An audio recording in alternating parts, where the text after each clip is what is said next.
The first thing my son saw when he came home after 7 years in the military was me on my knees, scrubbing someone else's marble floor. I didn't hear the front door open at first because the vacuum was humming louder than my thoughts, louder than the quiet shame I had learned to carry like a second skin.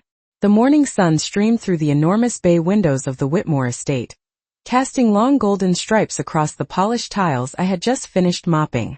I remember thinking how strange it was that light could feel so warm and so merciless at the same time. My name is Margaret Collins. I am 68 years old. And that morning I was wearing a gray housekeeping uniform with a plastic name tag that didn't even spell my last name correctly. I had pinned it on anyway. Pride had become a luxury I could no longer afford. I was wringing out a bucket of soapy water when I sensed someone standing behind me. There was a stillness in the air, the kind that makes your heart slow down before it starts racing. I turned slowly, one hand still gripping the wooden mop handle, and there he was. Daniel. My boy. My only child. He stood in the doorway like a photograph from another life, broad-shouldered in his neatly pressed military uniform, a duffel bag slung over one arm and a small velvet box clutched tightly in his hand. For a moment neither of us spoke. His eyes moved from my face to the bucket, to the damp gloves covering my wrinkled hands, to the faint stain on the hem of my skirt. I watched understanding dawn on him in painful, silent increments. It was like watching a storm roll in across an open field. I forced myself to smile because that is what mothers do. We soften the blow even when we are the ones being shattered. You're early, I said, as if we had planned this meeting, as if this were just another ordinary Tuesday morning. He didn't smile back. The velvet box slipped from his fingers and landed on the floor with a dull final thud. I didn't need to open it to know what was inside. Daniel had always brought me small gifts when he came home from training, tokens of places he had seen and dangers he had survived. Once, it was a seashell from California. Another time, a snow globe from Colorado. This time, I would later learn, it was a silver locket engraved with the words "Home is wherever you are." The irony was almost too perfect. I straightened my back slowly, feeling the familiar ache settle into my spine like an old enemy. 7 years. 7 birthdays spent writing cheerful letters I rewrote 3 times, so he would never sense the truth between the lines. 7 Christmases spent setting a table for one in a studio apartment that smelled faintly of bleach and cheap coffee. 7 long years of telling myself that this was temporary, that things would get better, that I only had to hold on until he came back. Now he was here, and I suddenly realized I had no idea how to explain the distance between who I had been and who I had become. The Whitmore residence was quiet except for the ticking of an antique clock somewhere in the hallway. Mrs. Whitmore had gone out for her weekly bridge game, leaving me alone with a list of chores written in looping cursive on the kitchen counter. Polish the silver. Dust the library shelves. Prepare the guest linens. Simple tasks that filled the hours and kept my thoughts from wandering too far into the past. But Daniel's presence pulled every memory back at once, like a tide that refused to retreat. I could still see him at 18, standing in our driveway with a brand new enlistment contract, and a grin that was half excitement, half fear. I had hugged him tightly that day, promising him I would be fine, promising him he had nothing to worry about. Mothers make promises they know they cannot keep. He took a step toward me now, his boots echoing sharply against the floor. I noticed how carefully he moved, as if he were afraid that one wrong motion might break something fragile between us. "Mom," he said finally, and the word sounded heavier than it ever had before. I wanted to tell him everything then. I wanted to confess how quickly life can unravel when grief and trust collide, how signatures placed on papers you barely read can erase decades of sacrifice. Instead, I picked up the fallen velvet box and brushed the dust from its lid with the corner of my apron. Small gestures. Controlled breaths. Survival had taught me that dignity is not something you lose all at once. It slips away quietly in moments like this unless you fight to hold on. I handed the box back to him and said the only thing I could manage. "You must be tired from the trip. There's coffee in the kitchen." Even as I spoke, I felt the weight of everything I had not said pressing against my ribs, waiting for the day it would finally demand to be heard. I had not expected him to stay. Most people do not linger in rooms where they suddenly realize how much has changed without their permission. Yet Daniel followed me into the kitchen with the same quiet determination he had carried as a child, whenever he wanted to understand something I was not ready to explain.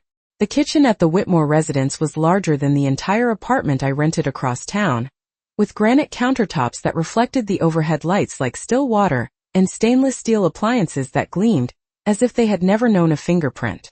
I reached automatically for the coffee tin Mrs. Whitmore preferred, measuring out 2 careful scoops into the machine as though this small ritual could restore a sense of normalcy neither of us truly felt. Daniel set his duffel bag down near the breakfast island and removed his cap, running a hand slowly through his hair. There were threads of silver at his temples now. Time had shaped him while he was away, just as it had shaped me, only his transformation had come with honor and medals while mine had come with uniforms that smelled faintly of lemon disinfectant. I kept my back turned to him longer than necessary, giving myself a moment to steady my breathing. It is remarkable how quickly the past can crowd into a single room when you least expect it.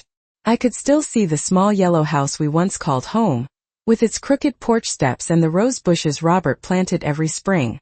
I had believed that place would outlast every hardship we faced. I had believed that love and hard work were permanent foundations.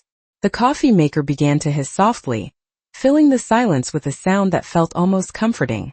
Daniel finally spoke again, his voice lower than I remembered. He asked how long I had been working there. I considered the question carefully before answering because numbers have a way of revealing truths people are not ready to hear. I told him it had been 3 years. 3 winters of waking before dawn to catch the number 12 bus, standing in the cold with my gloved hands wrapped around a paper cup just to feel some warmth before the day began. 3 summers of walking home beneath a sun that seemed to magnify every wrinkle on my face. He did not interrupt. He simply listened, and that hurt more than anger would have. Listening meant he was collecting details, piecing together a story he had not been invited to witness. I handed him a mug and noticed how his fingers trembled slightly as they closed around it. Soldiers are trained to face danger with steady hands, yet the quiet unraveling of a parent can be far more unsettling than any battlefield. I sat down across from him at the long wooden table that could seat 12 guests but had rarely held more than one tired housekeeper eating a late lunch.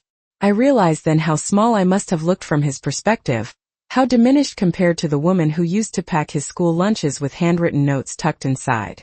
I told him I had been managing just fine, that the work kept me active, that the Whitmores were fair employers. These were not lies exactly. They were fragments of a larger truth I had not yet decided to share. Outside the kitchen window, a gardener moved methodically along the hedges, trimming away excess growth so the property would maintain its perfect symmetry. I watched him for a moment and wondered if people could be pruned in the same way, if the unnecessary parts of our lives could be cut back until only what was essential remained. Daniel asked about the apartment next. I described it simply, mentioning the narrow hallway and the second-hand couch I had found at a thrift store for $50. I did not mention the nights I lay awake listening to footsteps in the unit above mine, counting each one as if it were a reminder that the world continued moving forward, whether I was ready or not. He nodded slowly, absorbing every word, and I recognized the look in his eyes. It was the same look Robert used to wear when he was determined to fix something broken. I knew then that this conversation was only the beginning. There are moments in life when the truth waits patiently in the background, gathering strength like a storm on the horizon. That morning in the Whitmore kitchen, with steam rising from our untouched coffee and sunlight spreading across the floor like a silent witness, I felt that storm drawing closer than ever before. I could tell he was not going to leave the matter alone. Daniel had always been that way, even as a boy. When he learned to ride a bicycle at 10 years old, he fell 3 times on the cracked sidewalk in front of our house, scraped his knees, wiped his tears with the back of his hand, and climbed right back on because he refused to accept defeat as an ending. Now he sat across from me at a stranger's table, his shoulders squared in the same stubborn posture, studying the fine lines on my face as if they were a map leading somewhere he did not want to go but knew he must. I rose to rinse our untouched coffee mugs, needing the distraction of warm running water against my palms. The simple act of washing dishes had become my shield over the years, a way to occupy my hands while my mind sorted through memories I had tried so hard to fold away. Behind me, I heard the faint rustle of him opening his duffel bag, the metallic clink of something small being set down on the counter. When I turned, he had placed his medals in a neat row beside the sink, each one catching the light with quiet dignity. I understood what he was doing without him needing to say it. He was reminding me of everything he had endured while he was gone, and perhaps asking in his own silent language what had happened here while he was away. I dried my hands carefully on a linen towel and leaned against the counter, feeling the weight of the years settle into my bones like a truth I could no longer postpone. The story did not begin in this kitchen or in the apartment with peeling wallpaper and a window that faced a brick wall. It began on a gray afternoon 7 years earlier, the day Daniel left for basic training and the house felt suddenly too large for one grieving widow and the daughter-in-law who promised she would help carry the burden. Ashley had stood beside me on the front porch that day, her arm looped through mine in a gesture that felt both supportive and strangely possessive. She spoke softly about fresh starts and practical decisions, about how maintaining a 3-bedroom home on my own would be too much as I grew older. At the time, her concern sounded reasonable, even kind. I had just lost Robert. My world had narrowed to paperwork, condolences, and the hollow echo of rooms that no longer held his laughter. It seemed easier to trust someone who spoke with confidence when my own thoughts felt like scattered leaves. Daniel wrote often during those first months, letters filled with descriptions of long marches and early mornings, of friendships forged in shared exhaustion. I responded with cheerful updates that left out the small changes happening under my own roof. The day Ashley suggested we meet with a financial advisor, I wore the blue dress Robert always said made my eyes look brighter. I remember the office clearly, the leather chairs that squeaked softly when I shifted my weight, the polite smile of the man who slid documents across the desk and explained that consolidating assets would simplify my future. I signed where they indicated, grateful to have someone else steering the conversation. Looking back, I realize how easily trust can be mistaken for security. Months later, the for sale sign appeared on the front lawn like an announcement I had not agreed to make. Ashley reassured me it was temporary, that a smaller condominium would free me from responsibilities I no longer needed. Daniel called that evening from a base 2,000 miles away, his voice crackling through the connection as he told me how proud he was that I was taking steps to make life easier. I did not correct him. I told myself I would explain everything when he returned. But explanations have a way of growing heavier the longer they are delayed. Standing in the Whitmore kitchen now, with the faint scent of brewed coffee still lingering in the air, I realized that the truth had been waiting patiently for this exact moment, gathering shape and strength while I convinced myself I could outrun it. Daniel lifted one of his medals between his fingers and asked quietly how a woman who once hosted Thanksgiving dinners for 20 people had ended up scrubbing floors for strangers. His question did not sound accusatory. It sounded like a door opening. I drew in a slow breath, aware that once I stepped through that door there would be no turning back to the comfortable silence I had lived inside for so long.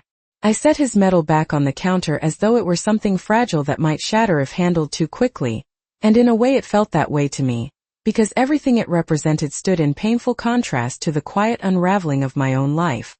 The truth did not rush out in a dramatic confession. It arrived slowly, like winter creeping across a familiar landscape until one morning you realize the ground has hardened beneath your feet. I told him about the weeks after we sold the house, how Ashley insisted we move into her modern townhouse on the edge of the city while we searched for something smaller. At first I believed we were simply adjusting to a new rhythm. She decorated the guest room with soft gray linens and placed fresh flowers on the nightstand, as if to reassure me that I was still welcome. I remember standing in the doorway that first night, clutching a framed photograph of Robert and wondering how a space so carefully arranged could feel so temporary. Daniel listened without interrupting, his expression tightening with every detail I uncovered. I explained how Ashley began managing my mail, because she said I should not trouble myself with bills or confusing statements. She offered to handle the banking as well, suggesting that combining our errands would save time and fuel. The practical logic sounded harmless. Grief has a way of making people grateful for any form of direction. Days turned into months. I started noticing small changes that were easy to dismiss individually but unsettling when placed side by side. My favorite armchair disappeared one afternoon while I was at the grocery store. Ashley said she had donated it to make space for a new sectional she had found on sale. The china Robert and I had used for holidays was packed into boxes labeled storage, then quietly replaced with sleek white plates that felt foreign in my hands. Even my garden tools vanished from the garage, explained away with a casual shrug and a promise that we would buy new ones when I settled somewhere permanent. Permanent became a word that hovered just out of reach. The townhouse began to feel less like a shared home, and more like a hotel where my reservation might expire at any moment. Ashley's tone shifted in subtle ways too. She stopped asking what I preferred for dinner, and began informing me what she had already planned. She laughed more often on the phone behind closed doors, conversations that ended abruptly whenever I entered the room. I convinced myself these were normal adjustments between two women learning to coexist. It was easier to believe that than to confront the possibility that I was slowly being edited out of my own life. Daniel's fingers tightened around the edge of the table as I described the afternoon. She placed a folder in front of me and said she had found a wonderful condominium opportunity. The brochures showed sunlit balconies and cheerful retirees sipping coffee together.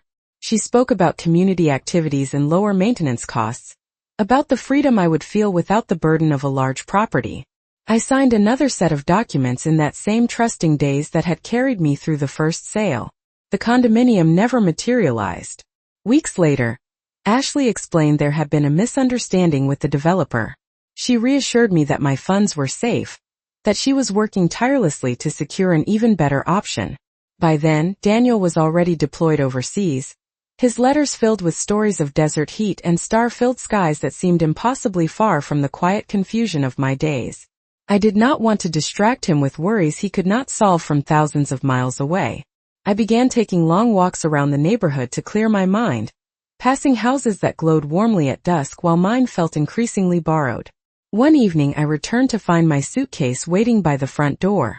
Ashley stood in the kitchen, arms folded, explaining in a measured voice that the townhouse had become too crowded for her plans. She suggested a temporary rental she had arranged across town. I nodded because I did not know what else to do. The rental was small and already paid for 3 months, a gesture she framed as generosity. After that, the calls became less frequent. The promises grew thinner. Eventually they stopped altogether. Sitting across from my son now, I realized how carefully I had protected him from this slow erosion, how fiercely I had clung to the belief that I could restore everything before he returned. The kitchen clock ticked steadily on the wall, marking each second as if reminding me that time does not pause for pride or regret. Daniel looked at me with a mixture of disbelief and dawning resolve, and I understood that the story I had finally begun to tell was about to change both of our lives in ways neither of us could yet imagine. The first night in the rental apartment felt like stepping into a life that did not quite belong to me. The building stood at the far end of a narrow street where the streetlights flickered on before sunset, casting pale halos on cracked pavement and parked cars that had seen better decades. My unit was on the second floor, a space barely 600 square feet with thin beige carpet and walls painted the color of faded paper. Ashley had left a key beneath the welcome mat, and a note on the kitchen counter written in her neat, deliberate handwriting. It said she would call soon. I stood there for a long time, suitcase still in my hand, listening to the quiet hum of a refrigerator that sounded older than I was. That was the moment I first understood how completely my life had shifted. Not with a loud argument or a dramatic farewell, but with the quiet efficiency of someone who had already moved on. Daniel sat across from me now, his posture rigid, absorbing each word as if it were another piece of evidence in a case he had never intended to investigate. I told him how I spent the first few weeks convincing myself this was temporary, that Ashley would appear one morning with new brochures and a brighter plan. I unpacked slowly, arranging my clothes in a dresser drawer that stuck halfway each time I tried to close it. I placed Robert's photograph on the windowsill, where the afternoon sun could reach it for exactly 20 minutes before the neighboring building blocked the light. Small routines became anchors in a sea of uncertainty.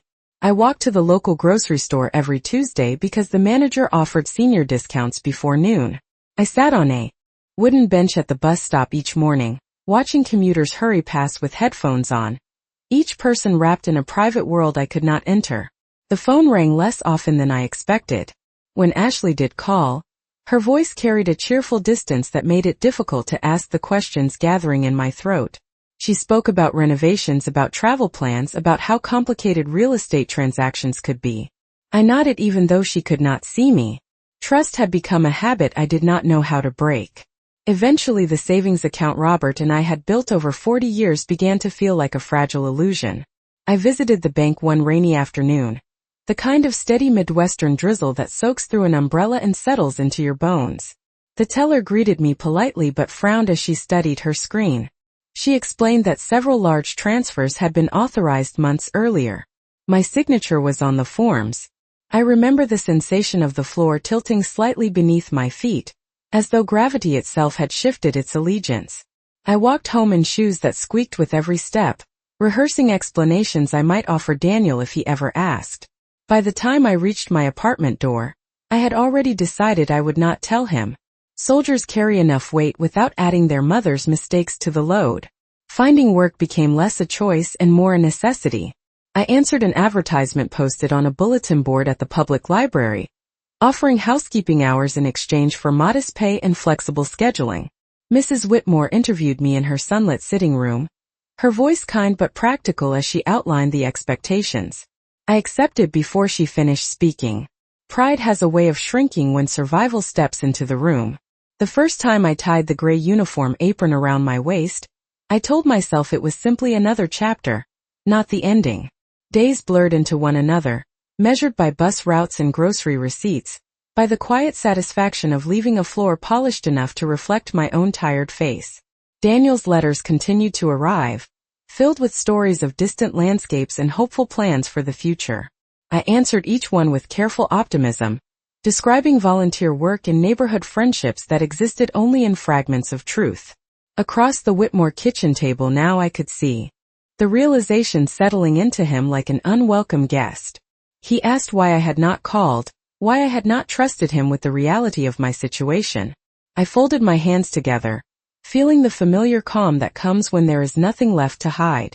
Some losses, I explained, feel too heavy to share until you learn how to carry them yourself. Outside, the gardener had finished trimming the hedges. The yard looked immaculate, almost unreal in its perfection. I wondered how many other lives appeared orderly from a distance while quietly unraveling behind closed doors. Daniel reached for his coffee at last, though it had long since gone cold. I knew then that the silence I had lived inside was finally beginning to crack, and with it came the undeniable sense that the next part of our story would not be written by patience alone. Daniel did not raise his voice. That was what unsettled me most. Anger I could have understood, even welcomed, because it would have given shape to the storm building behind his eyes. Instead he sat very still, his hands resting flat against the polished wood of the Whitmore kitchen table, as though he were bracing himself against an unseen current. Outside, a breeze moved through the tall maple trees lining the driveway, their leaves whispering against one another like distant conversations I could not quite hear. I realized then that the moment I had spent years avoiding had finally arrived. He asked me one simple question. He wanted to know where the money had gone. I turned that question over in my mind the way one might examine a fragile object, aware that the answer could cut both of us in ways neither of us was prepared for. I told him about the second visit to the bank, the one that took place after I had already begun working for Mrs. Whitmore. By then I had grown accustomed to living with uncertainty, but there is a difference between surviving confusion and confronting evidence. The bank manager had invited me into a small office with a frosted glass door that muted the sounds of ringing phones and quiet conversations beyond it. She spoke carefully, explaining that multiple withdrawals and transfers had been authorized using documents that appeared legitimate. My signature was present on each page. The dates stretched back months, even years. I remember staring at those papers as though they were written in a language I had never learned.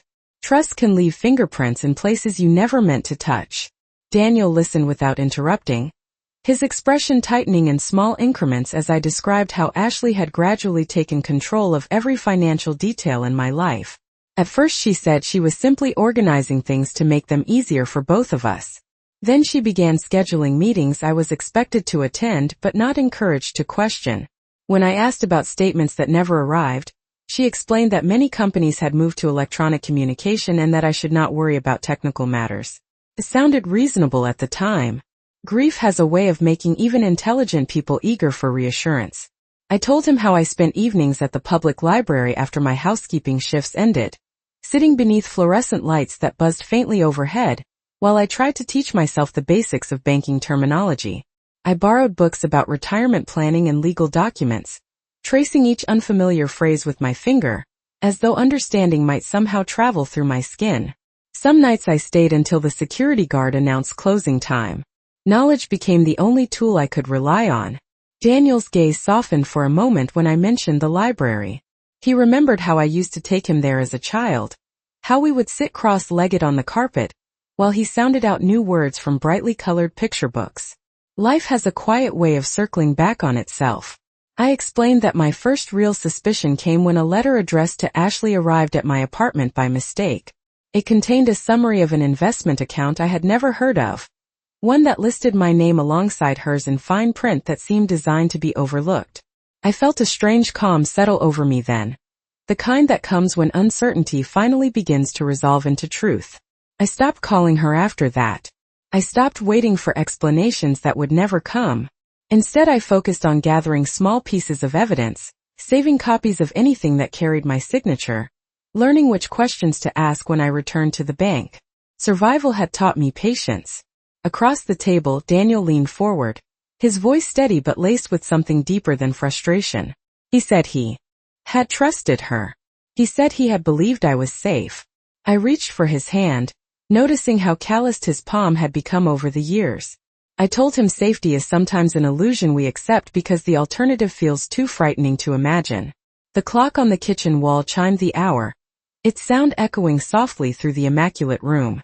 For a brief moment we both sat in silence, aware that the past could no longer be folded neatly away. Outside, a car turned into the long driveway, its tires crunching over gravel with deliberate certainty. I felt a sudden shift in the air, as if the next chapter of our lives had just pulled up to the front door without waiting to be invited. The sound of tires on gravel lingered in the air like a quiet warning neither of us could ignore. Daniel turned his head toward the tall kitchen windows, his body instantly alert in the way only years of military discipline can shape a man. I did not need to follow his gaze to know who had arrived.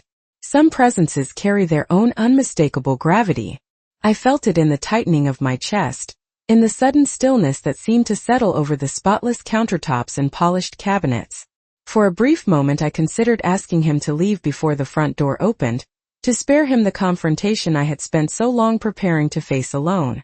But the years had already taken enough from both of us. Silence was no longer a shield I could afford. I moved slowly toward the sink, rinsing my hands as though this were any ordinary afternoon. Outside, the engine cut off. A car door closed with deliberate precision. The echo traveled through the quiet house like the ticking of a clock that had finally run out of patience. Daniel stood, his chair scraping softly against the tile floor. I saw confusion give way to recognition as he watched a familiar figure approach the front entrance along the stone walkway lined with trimmed hedges. Ashley had always known how to make an entrance. Even from a distance she carried herself with the same effortless confidence that had once convinced me she was the daughter I had never had. I remembered the first time she crossed the threshold of our yellow house years ago, bringing a homemade pie and a laugh that filled every corner of the room. Trust does not disappear overnight. It erodes gradually like paint fading beneath relentless sun. The doorbell rang once, sharp and clear. I dried my hands carefully on a folded towel and turned to face my son. His jaw was set, his eyes darker than I had ever seen them. He asked quietly if she knew where I worked. I shook my head. Pride had kept me hidden in the margins of her life, just as surely as it had kept him in the dark. The bell rang again. Somewhere in the hallway, a clock chimed the quarter hour. Time continued its steady march forward whether we were ready or not. Daniel moved toward the door before I could stop him. I followed at a slower pace, aware of how each step seemed to carry the weight of the past with it. When he opened the door, sunlight spilled into the foyer, outlining Ashley in a halo of brightness that made her appear almost untouched by consequence. She wore a tailored cream coat and the faintest hint of surprise crossed her face when she saw him standing there. For a second none of us spoke. The silence stretched thin, fragile as spun glass.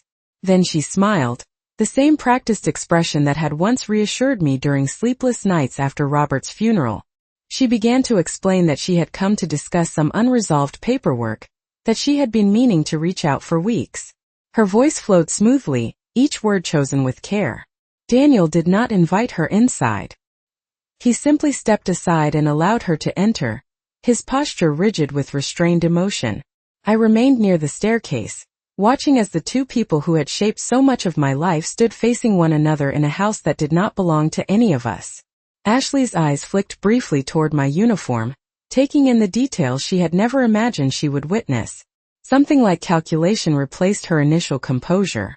I realized then that she had not expected this reunion to happen here, under these circumstances. Plans built on assumptions rarely survive the shock of reality. She began speaking again, offering explanations about market downturns and investment strategies, about temporary arrangements and future opportunities. The words sounded familiar, rehearsed from conversations long past. Daniel listened without interruption the same way. He had listened to me in the kitchen, but there was a difference now. His silence no longer carried uncertainty. It carried resolve. I stepped forward at last, feeling a calm settle over me that I had once mistaken for weakness. Years of quiet endurance had taught me how to recognize the exact moment when fear loses its hold. I told her we would talk, but not today. I told her there were documents she would need to review and choices she would soon be asked to make. Outside, clouds drifted across the sun, softening the light that filled the foyer. For the first time since Daniel returned, I sensed the balance of power shifting in a direction neither Ashley nor I could fully control. Some confrontations do not explode into chaos. They unfold slowly, with the quiet certainty of a tide that has already decided where it will land. Ashley did not sit down. She remained standing in the center of the Whitmore foyer as though she believed movement might signal weakness. I noticed the way her fingers tightened around the strap of her designer handbag, the subtle shift in her posture when she realized Daniel was not going to greet her with the warmth she had once taken for granted. Outside, the sky had turned a pale gray, the kind of color that settles over a suburban afternoon when the air feels heavy with things left unsaid. I could almost hear the distant hum of traffic from the main road a quarter-mile away, ordinary life continuing without any awareness of the quiet reckoning unfolding inside these polished walls. Daniel finally spoke, his voice controlled but firm, asking questions that carried years of trust now turned into sharp curiosity. He wanted details. He wanted timelines. He wanted to understand how the woman he had married had slowly rearranged the foundation of his mother's life without his knowledge. Ashley answered with practiced calm, offering explanations that sounded reasonable on the surface. She talked about fluctuating markets, about complex financial decisions made under pressure, about her intention to protect our family's long-term stability. Each sentence was measured, each pause carefully placed, like steps taken across thin ice. I listened without interruption because I had already heard these justifications before. They had once sounded like reassurance. Now they sounded like echoes from a chapter one had finally closed. We moved into the living room at Daniel's silent suggestion, the three of us occupying a space designed for comfort yet filled with tension that no arrangement of furniture could soften. The afternoon light filtered through sheer curtains, casting faint patterns across the hardwood floor. I chose the armchair nearest the window, allowing myself a clear view of both their faces. Years of endurance had sharpened my ability to observe without reacting. Daniel remained standing for several moments before sitting opposite Ashley, his uniform catching the dimming light in quiet flashes of silver and blue. He placed his cap on the coffee table with deliberate care, as if reminding himself to remain disciplined even in the face of personal betrayal. Ashley began speaking again, her tone shifting slightly when she realized her earlier confidence had not restored control of the situation. She mentioned investment portfolios, legal consultations, the challenges of managing aging assets. She framed every decision as an act of responsibility. I wondered if she truly believed the narrative she was presenting, or if it had simply become easier to repeat it than to confront the truth. Daniel listened the way he had been trained to listen during briefings in unfamiliar territory, absorbing information while searching for inconsistencies that might reveal hidden risks. At one point he asked why my name appeared on accounts I had never accessed. Ashley hesitated only for a heartbeat, but it was enough. Small pauses can carry enormous weight when trust has already begun to fracture. I felt a quiet steadiness settle over me, the same calm that had guided me through long evenings at the public library and early mornings on crowded buses. This confrontation was not about raising voices or assigning immediate blame. It was about reclaiming clarity. I reached into the worn leather folder I had brought with me that morning, sliding several neatly organized documents onto the glass surface of the table. Bank statements, authorization forms, copies of correspondence that had once seemed too intimidating to question. The paper edges were slightly softened from repeated handling, evidence of the nights I had spent reviewing every detail under a flickering lamp in my small apartment. Ashley's eyes moved quickly across the pages, her composure faltering just enough to confirm what I had already suspected. Daniel leaned forward, scanning the same lines with growing intensity. The room felt smaller with each passing second as though truth itself required space to expand. Outside, a light drizzle began tapping softly against the windows, a rhythm that matched the steady beating of my heart. I spoke quietly then, explaining that I had not come to demand apologies or dramatic confessions. I had come to ensure that the reality we were facing could no longer be ignored or postponed. Years of silence had prepared me for this moment more effectively than anger ever could. Daniel sat back slowly, the weight of realization settling across his shoulders like an invisible mantle. Ashley closed the folder with careful hands, her gaze flickering between us as if calculating outcomes she could no longer fully control. In that suspended instant, I understood that the balance of our relationships had shifted beyond repair. Some truths do not destroy families in a single blow. They change the landscape so completely that nothing can ever return to what it once was.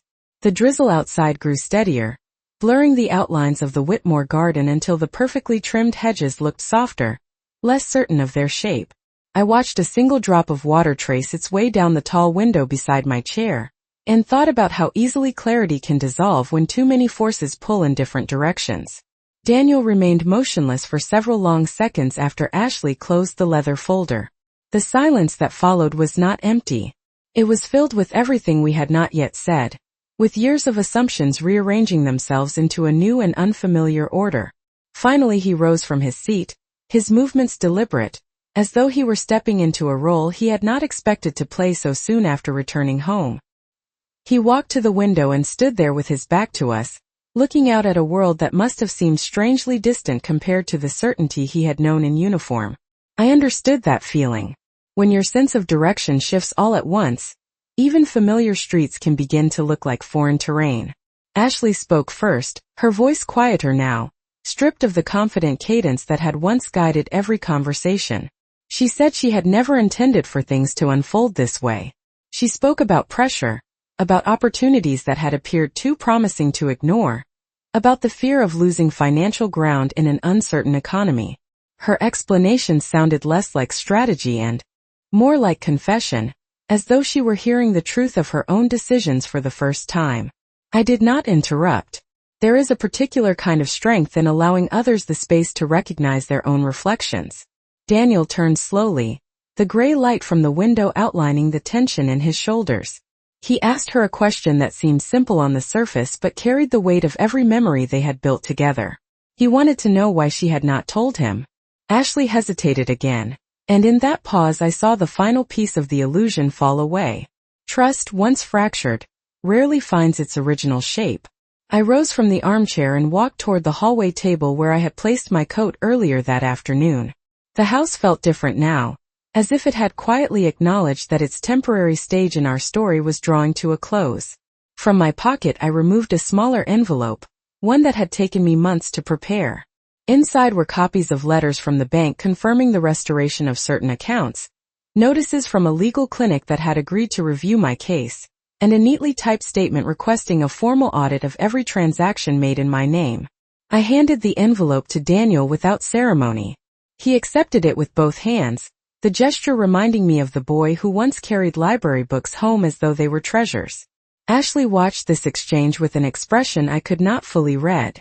Perhaps it was regret. Perhaps it was calculation giving way to resignation. Outside, the rain softened to a mist, leaving the air fresh and strangely hopeful. Daniel spoke then with a steadiness that surprised even him. He said there would need to be conversations none of us could avoid any longer. He said choices had consequences that extended beyond balance sheets and property deeds. His words did not carry anger so much as finality. I realized that the responsibility I had tried to shoulder alone for so many years was now being shared whether I wanted it or not. I placed my hand lightly on his sleeve, feeling the solid reassurance of fabric worn smooth by discipline and distance. I told him that whatever came next, we would face it with honesty. The past could not be rewritten, but the future still waited for its author. Ashley remained seated as we moved toward the front door, her gaze following us like someone watching a chapter close before she had finished reading the last page. When Daniel opened the door, cool evening air drifted inside, carrying the faint scent of wet earth and distant pine. For the first time since he had stepped into that sunlit foyer hours earlier, I felt the weight of survival lift slightly from my shoulders. Some journeys do not end with a dramatic victory or a neatly tied resolution. They end with a quiet decision to keep walking forward, even when the road ahead is uncertain. As we stepped outside together, I understood that everything we had endured had led us to this threshold, where truth and consequence would finally meet under an open sky.